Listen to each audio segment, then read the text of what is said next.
The Stolen Body. Mr. Bessel was the senior partner in the firm of Bessel, Hart and Brown of St. Paul's Churchyard, and for many years he was well known among those interested in psychical research as a liberal-minded and conscientious investigator. He was an unmarried man, and instead of living in the suburbs after the fashion of his class, he occupied rooms in the Albany, near Piccadilly.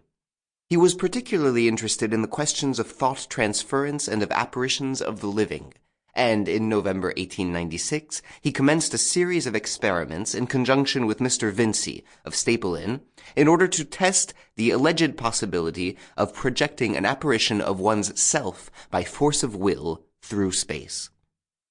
Their experiments were conducted in the following manner. At a prearranged hour, Mr. Bessel shut himself in one of his rooms in the Albany, and Mr. Vincey in his sitting room in Staple Inn, and each then fixed his mind as resolutely as possible on the other.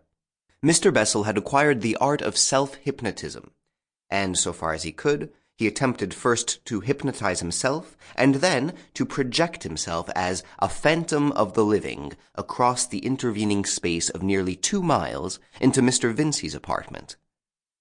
On several evenings this was tried without any satisfactory result, but on the 5th or 6th occasion Mr. Vincey did actually see, or imagine he saw, an apparition of Mr. Bessel standing in his room. He states that the appearance, although brief, was very vivid and real.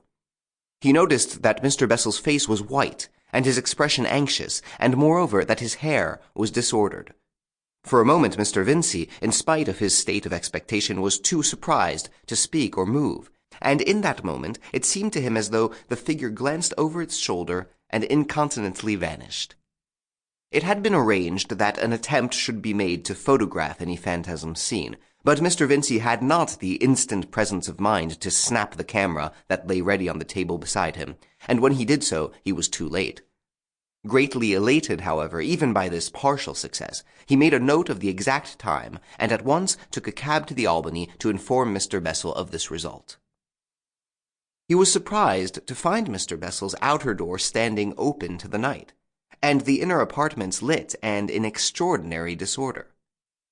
An empty champagne magnum lay smashed upon the floor. Its neck had been broken off against the inkpot on the bureau and lay beside it. An octagonal occasional table, which carried a bronze statuette and a number of choice books, had been rudely overturned, and down the primrose paper of the wall inky fingers had been drawn, as it seemed for the mere pleasure of defilement. One of the delicate chintz curtains had... Sample complete. Ready to continue?